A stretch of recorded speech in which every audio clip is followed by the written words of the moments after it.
mutanga kandi muri mu bitambo kandi muri nabazima. Ni ukuvuga ngo mu bitambo ku bintu tugapfa. Ahubwo hari n'ikindi yaravuzemo numva gikomeye. Yaravuze ngo mubanze ngo Kristo nuza utapfuye nugera iwe ntupfe ngo ubigitambo ntari bukwemera. Ntabwo cyazamura umwotsi. Ariko kandi akababona kumva ko bavuze ko ari igitambo kizima ntago kiraza kwera nk'umwenda umesha usa neza. Abo bantu bikunda ntago bitanze. Ntabwo cyari igitambo. Kuko ukiri muzima ubutari witanga. Niki cyagaragaza ko uyu muntu yitirira atari yitanga ngo abe n'igitambo kandi kera gishimwa n'Imana. Rero utarihaye Yesu muri minsi mushitaragera iwawe ukajya mujyana muri rogi. Yapfuye kuri byose. Yarapfuye kuri byose nta kintu gishobora kumubuza. Ngo bivuga ngo n'ubwa mbere bibaye kuri ingoma ya Yesu. Ubundi bitambo byose byagomba byapfuye. Ntabwo umukristo bamuhora ubusa. Ari ubusa nta ngororano yabona. Ariko kuko ari Imana yitegereze koko ko wapfuye.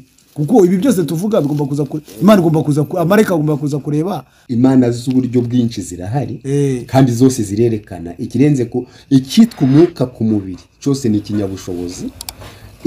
Wumve uko Uwiteka kuzira kuza gutandukana kwa undi w'abantu bavuze ngo Imana yanjye izaguhana. Niho iyo adatabawe na shitani ngo asohoze icyo yavuze. Gutegereza ku Uwiteka ntikubonetse ariko kuko yahamagaye byanga bikuru. Ahubwo wese yinjira mu myuka y'urugomo kuvuga ngo reka mpamagara Imana yanjye zigira ite ikwereke. Hamanutse shitani kuko nanga kuri 19 imitima yaciravye ikeneye kururutswa n'ukawera. Turagarutse mu biganiro byacu dukorera kuri Beruro TV. Tugarutse kuri kamera za Beruro TV kugira ngo twongere tuganire ku ijambo ry'Imana. Ntabwo rero tugarutse twenyine, tugarukanye n'umutumirwa wacu, tugarutse mu kiganiro cyitwa ubuzima bwo murokore.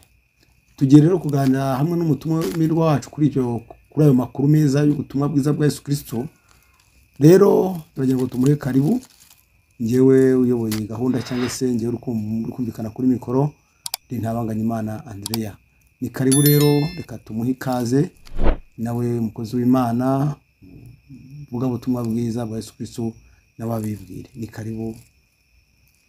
Muraho abo kuri Beruro TV.